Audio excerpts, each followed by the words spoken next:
Namaste, everyone. My name is Verdeluz from Divine Timing Coaching. I want to welcome you today to the full moon in Leo.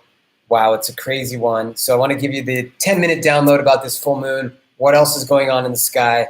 I'll just show you an image here. I'm in Dahab, which is an amazing place in the Red Sea in Egypt. Let me show it to you here. Take you out to the sea is really going off today.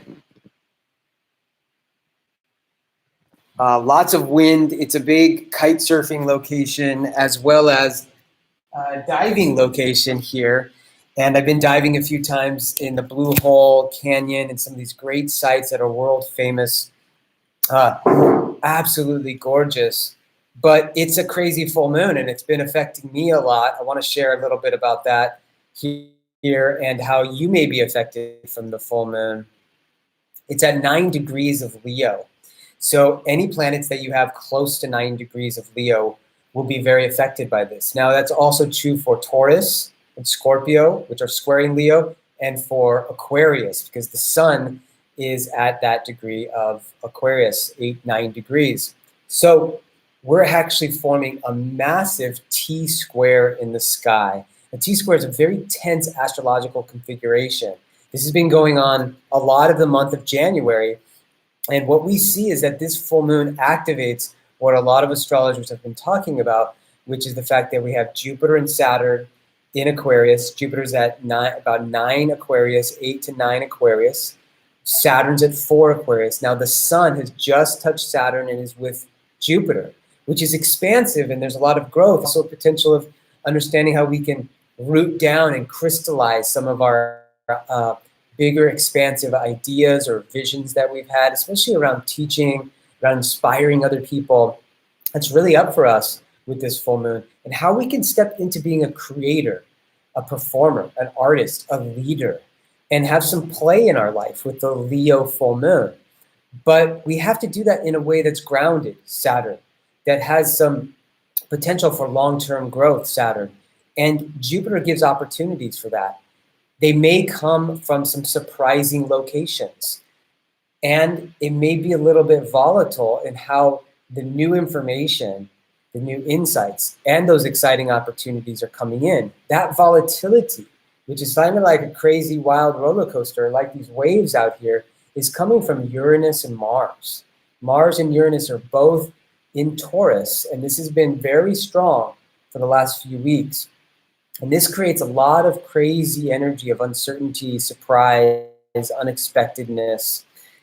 Mars and Uranus are around the 9th degree, 10th degree of, well, Uranus is at 6. Mars is at 9, 10 of Taurus as this video is being shot. So that means very strong square to Jupiter, Saturn, and the sun, and a square to the moon. So emotionally, this is a real wild ride. I know for me personally on this trip right now, this month I've been in Egypt, it's been quite a journey, especially around feeling like stable, solid, healthy in my body, in my temple. But right now it's all about the house, the home, this place to sleep. It's actually been a holiday and kind of a holiday week here because of the revolution that took place a few years ago here in Egypt. Didn't know that was happening this week here, and all these mostly Egyptian tourists have come down to Dahab. It's a really buzzing place right now, and there's not a lot of places to stay. Airbnbs, Booking.com, different places. It's been quite a struggle to find actually the quiet and the peace that I was seeking down here. And I'm telling you that because the moon is right on my eye, see the angle of the home. And so it's really bringing a lot of chaos, Uranus, some irritation, Mars. And, you know, it's not a settling feeling. And this moon is not settling. It's also kind of setting the stage.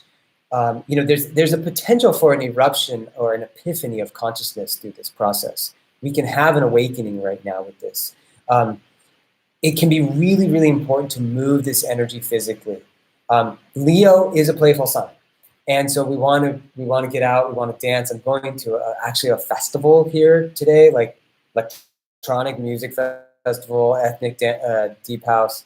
I'm so excited. That hasn't happened in a long time with COVID, and that's music that I love. So I'm going to get some energy out that way.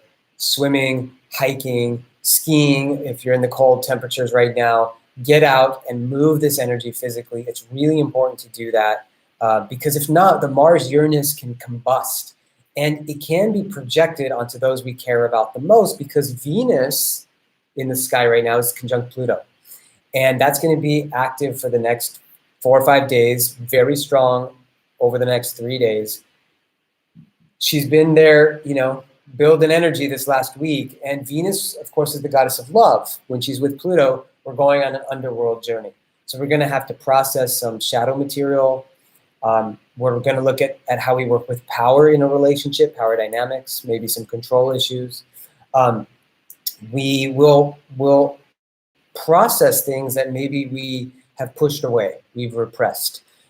It's very important to do that right now. But remember how reactive this moon can be, how defensive potentially with Mars, or combative or competitive with Mars. So we don't want to project that onto our partners. This could actually be a really good time to do a deeper sacred sexual practice because Pluto rules where we do that kind of sexual alchemy with our Venusian partners. Venus-Pluto can also bring up issues around our values. And, are we really tuned into values that are in alignment with ourselves as opposed to values we might share with a collective, the culture that I'm a part of, the nationality I'm a part of, the person I'm sharing a room with, my bed with, my life with, my family with. These issues of shared resources are really up for us. We need to be compassionate in how we and discerning in how we speak to what our emergent essential needs are, because Venus does speak to my values, what's important to me. But with Pluto, we start to realize things that maybe we've repressed, or we need to bring out into the world and into our relationships in a way that is going to be more true and authentic for our journey forward in our values. Venus is in Capricorn, and we need to get kind of real and direct with what's important to us. We also may be thinking more long term, are these relationships very supportive, right? The way that I'm earning money, am I able to learn how to blend my resources with others, to find the opportunities that are lurking around each corner and really see the potentials there. And maybe I have to compromise a little bit, but that doesn't mean I have to sell out completely. So with Venus Pluto, we're really looking at going deep into our heart space. And this is where alchemy takes place. This is where the shadow is transformed. And all of that energy is amplified with this full moon. So again, being physical, finding the epiphanies in every moment, the awakenings, trying to laugh a lot. This can be a cycle where you can just laugh at the ridiculousness of the world, of your own situation, the crazy roller coaster ride. Laughter will go a long way. Smiles will go a long way. Remember that Leo is all about the heart chakra. It's all about our solar child, at play. And so if you can be with the sun, get out in the sun with this full moon. Know that this is a really powerful time as well for community with all this Aquarian energy, and that community will support you in sharing your Leo gifts, in getting out there in front of people and making your magic happen for others when you are giving from a place of unconditional love. And that's really what this cycle is about.